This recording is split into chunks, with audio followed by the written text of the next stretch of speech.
wabarakatuh. Kami dari Kumpulan 3 akan menerangkan serba sedikit tentang warisan budaya yang semakin pudar. Warisan budaya yang semakin pudar adalah fenomena yang menggambarkan hilangnya elemen-elemen budaya, baik secara fizikal maupun tidak. Terdapat pelbagai faktor akan mengapa hal ini terjadi. Antaranya adalah disebabkan urbanisasi, globalisasi, modernisasi dan perubahan gaya hidup masyarakat. Antara contoh warisan budaya yang berada pada ambang kemusnahan adalah bahasa daerah, ritual dan seni pertunjukan.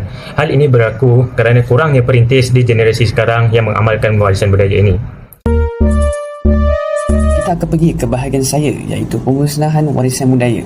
Warisan budaya kita semakin terancam, iaitu konflik sosial, agama dan pergolakan politik telah menyebabkan pemusnahan artifak, seni, tapak bersejarah di seluruh dunia.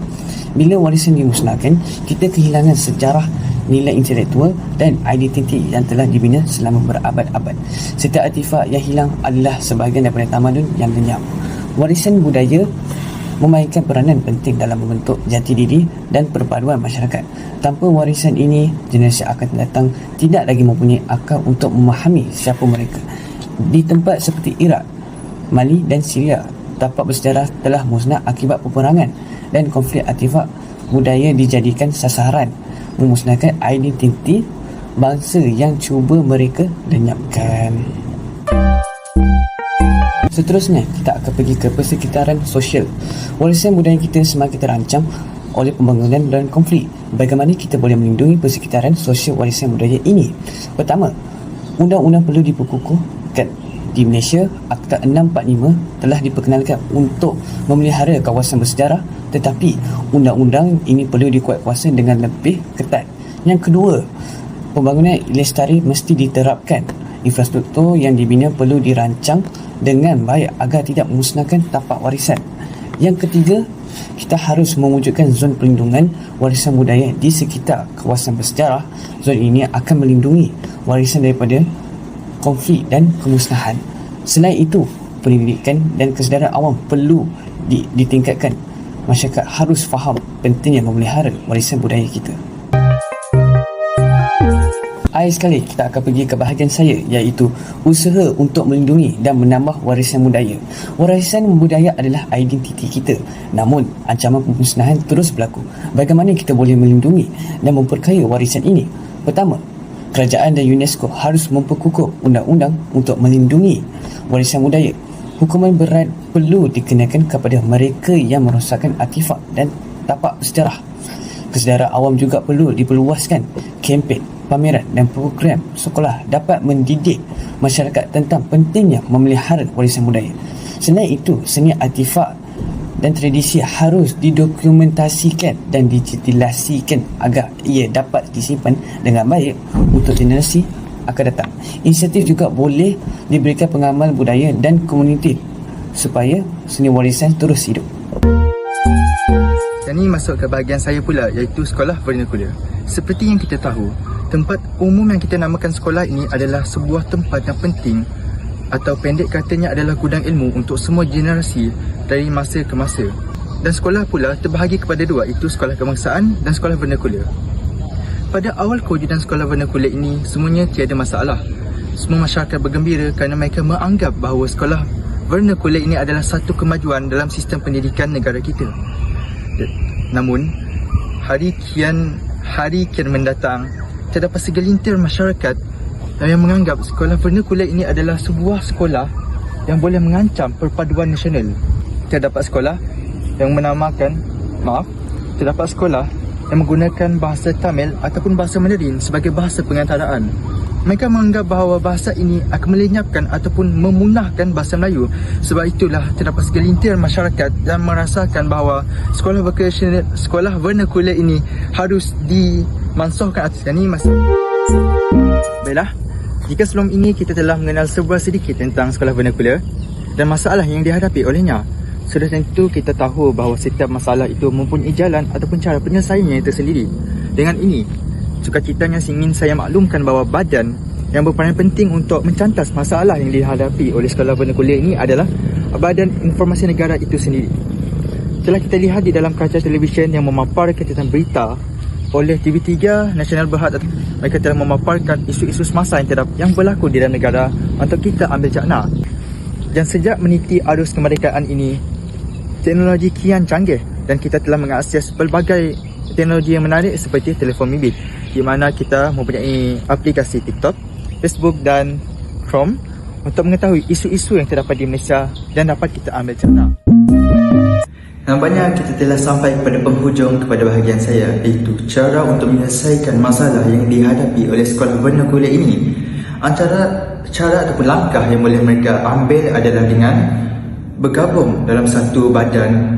Seperti baru-baru ini telah berlaku pergabungan antara 3 arus perdana, iaitu Isra Awani, Sinar Harian dan Malaysia Non-Ban yang bekerjasama untuk mencantas masalah yang dihadapi oleh sekolah vernakular ini.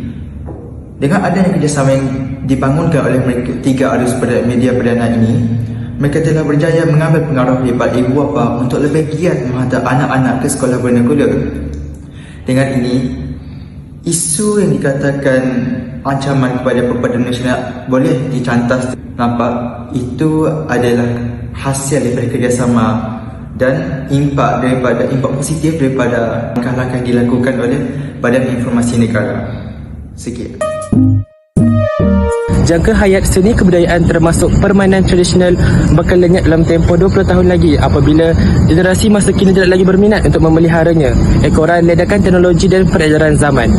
Era ledakan teknologi yang semakin pesat di serata dunia telah menyebabkan permainan tradisional semakin dilupakan dan ditelan zaman. Masyarakat Malaysia yang terdiri daripada pelbagai kaum, agama dan bangsa telah mewujudkan pelbagai budaya yang wajar untuk dikekalkan untuk manfaat generasi akan datang. Permainan tradisional merupakan salah satu budaya yang membentuk sebahagian daripada kehidupan yang dilalui oleh nenek moyang kita. Mereka mengisi waktu lapang mereka dengan bermain permainan tradisional seperti guli, congkak, waw, sepak raga dan gasing bersama jiran-jiran mereka. Aktiviti hiburan yang dimainkan bersama-sama telah mewujudkan perpaduan dan suasana yang harmoni dalam kehidupan masyarakat pada waktu dahulu.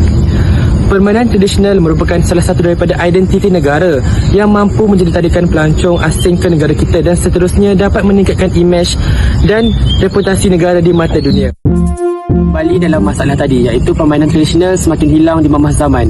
Persoalannya, pihak mana atau apakah pihak yang berwajib untuk mencegahnya daripada berlaku? Pihak yang pertama ialah ibu bapa. Semestinya ibu bapa, kerana ibu bapa merupakan model penting bagi setiap anak-anak, dan ibu bapa juga merupakan sosok guru yang pertama sebelum guru yang di sekolah bagi setiap anak. Seperti contoh, jika sikap ibu bapa itu baik, maka sikap anak pun akan jadi baik, dan jika ibu bapa itu bersikap sebaliknya, anak pun akan terikut dengan sikap-sikap tersebut. Selain daripada peranan ibu bapa, peranan pihak sekolah juga amat penting. Pihak sekolah memainkan peranan dalam membentuk perkembangan murid daripada segi akademik, sosial dan emosi.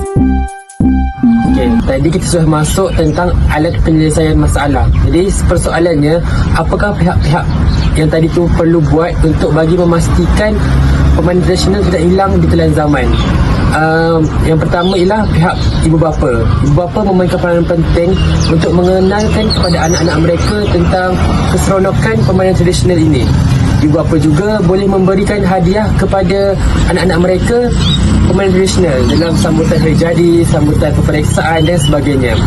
Ibu bapa juga perlu mengenalkan kepada anak-anak mereka tentang permainan tradisional ini bukan hanya spesifik kepada zaman-zaman tertentu, tetapi permainan tradisional ini meluas di setiap zaman. Okay, yang seterusnya ialah pihak sekolah. Guru boleh memperkenalkan kepada murid tentang keseronokan permainan tradisional dalam kelas sewaktu PDP, dan pihak sekolah juga boleh mengadakan perlawanan ataupun minggu yang khusus untuk permainan tradisional supaya murid-murid dapat menghayati dan mengenal tentang keseronokan permainan tradisional. Kesimpulannya, semua pihak perlu memainkan peranan dalam memastikan warisan budaya terus kekal dan tidak terus dimamah zaman di kebangkitan teknologi masa kini. Semua pihak perlu membuka mata dan menyedari bahawa warisan budaya iaitu identiti negara kita semakin hilang di telan zaman. Oleh hal yang demikian, semua pihak harus saling bekerjasama dalam menyelesaikan hal ini. Warisan budaya melambangkan identiti negara. Hilang warisan budaya, maka hilanglah identiti negara tersebut. Hasil tugasan kali ini dapat disimpulkan bahawa warisan budaya amat penting untuk dikekalkan dan jangan sesekali memandang enteng terhadap kepudaran tentang pengetahuan warisan budaya dalam generasi masa kini.